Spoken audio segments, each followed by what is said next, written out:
انصار میں آ کے بھی نماز پڑھنے کی طرف توجہ نہیں ہوئی تو پھر کب ہونی ہے؟ پھر تو اگلا جہاں ہی رہ جاتا ہے بعد میں. مستقل کوئی نہ کوئی نا ان کو میسج بھیجتے رہا کریں واٹس ایپ میں یا کسی طریقے سے، نمازوں کی طرف توجہ اور قرآن کریم پڑھنے کی طرف توجہ اور ترجمہ پڑھنے کی طرف توجہ، یہ بھیجتے رہا کریں تو بہرحال کچھ نہ کچھ خیال پیدا ہوتا رہتا ہے پھر پڑھنے کی طرف، بجائے صرف ریلائی کرنے کے رپورٹ فارم پہ. اصل مقصد یہ ہے کہ توجہ پیدا ہو، اس کے لیے کوئی نیا طریقہ اختیار کریں اور مستقل میسج جاتے رہیں اگر انصار کو تو توجہ پیدا ہوتی رہے گی.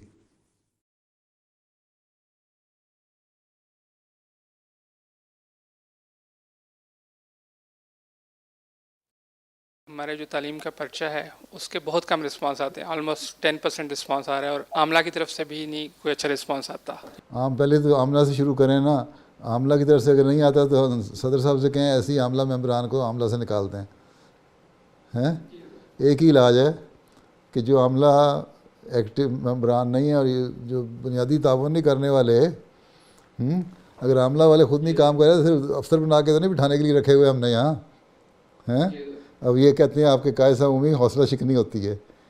اب حوصلہ شکنی اگر آپ لوگ 100% کام کر رہے ہوں، اپنے اندر پرفیکشن پیدا کر لیں اور دنیا کو پتہ ہو، ممبران کو پتہ ہو، انصار کو پتہ ہو کہ ہمارے جو عہدے داران ہیں وہ کام کرنے والے ہیں اور بڑی دل جمی سے کام کرنے والے ہیں، اور جو جماعتی حکم جو آتا ہے اس پہ خود بھی تعمیل کرتے ہیں اگر ہمیں تعمیل کروانے کے لیے کہتے ہیں، تو پھر وہ تعاون بھی کریں گے اور حوصلہ شکنی بھی نہیں کریں گے. جب یہ احساس پیدا ہو جائے کہ خود تو کام کرتے نہیں، بد اعتمادی کی کیفیت پیدا ہو جائے کہ عاملہ کے ممبران تو کام کر نہیں رہے، ہمیں کہتے ہیں پرچہ حل کرو، خود انہوں نے پرچہ نہیں حل کیا ہوا، تو پھر اس کے بعد حوصلہ شکنی نہ کریں انصار تو پھر کیا کریں؟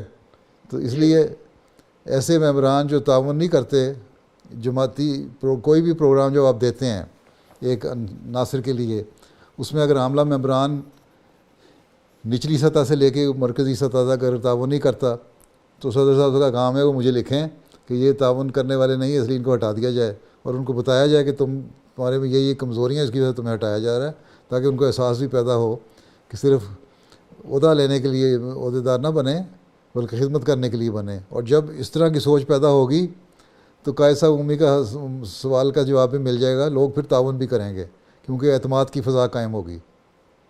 ٹھیک ہے، پہلے اپنے گھر سے شروع کریں. میں نے پہلے آپ کو کہا تھا کہ گھر سے شروع کریں، باقی کام خود ہی ہو جائے گا. 60% کام تو میں نے کہا تھا آپ کو ہو جاتا ہے اگر آپ کے عاملہ ممبران تعاون کرنے والے ہوں. جی حضور. ٹھیک ہے. جی حضور.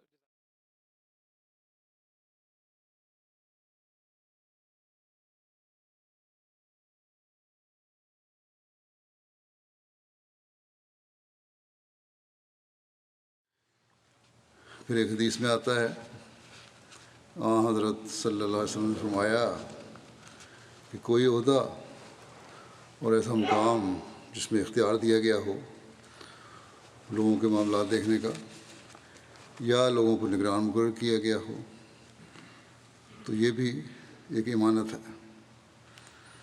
بس اس لحاظ سے ہمارے جماعتی نظام میں بھی ہر عہدہ یا کوئی خدمت جس پر کسی کو مأمور کیا جاتا ہے امانت ہے.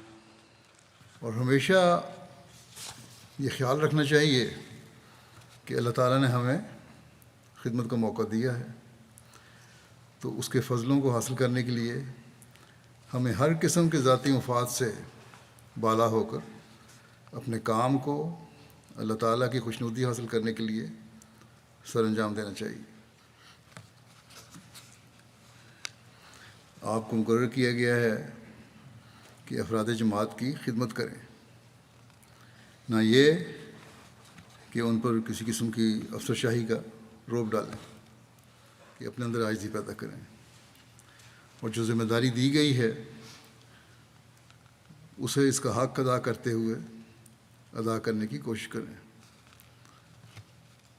ہر وقت یہ ذہن میں رہے کہ خدا تعالیٰ ہمارے اوپر نگران ہے، وہ ہماری ہر حرکت دیکھ رہا ہے. کوئی عہدہ ملنے کے بعد ہم ہر قسم کی بندشوں سے آزاد نہیں ہو گئے. بلکہ ہم خدا تعالیٰ کی پکڑ کے نیچے زیادہ آ گئے ہیں. لوگوں نے ہمیں منتخب کیا ہے، ہم پر اعتماد کر کے خلیفہ وقت نے ہمیں اس خدمت کے لیے منظور کیا ہے، تو ہم نے اس اعتماد کو قائم رکھنے کی کوشش کرنی ہے اور اپنی تمام تر صلاحیتیں اس خدمت کو بہترین رنگ میں ادا کرنے کے لیے صرف کرنی ہے. یہ سوچ ہوگی تو تبھی صحیح کام کرنے کی روح بھی پیدا ہوگی اور افراد جماعت کا بھی تعاون رہے گا.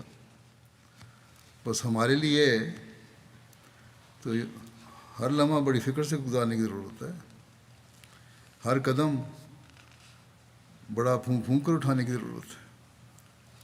جب یہ ہوگا تب ہی ہم اپنی امانتوں کا حق ادا کرنے والے ہوں گے. ہر عہدیدار کو اپنے شعبے کی بہتری کے لیے کم از کم 2 نفل بھی روزانہ پڑھنے چاہیے کہ اللہ تعالیٰ برکت عطا فرمائے. بس ہمیشہ یاد رکھنا چاہیے کہ عہدیداروں نے اپنے نمونے قائم کرنے ہیں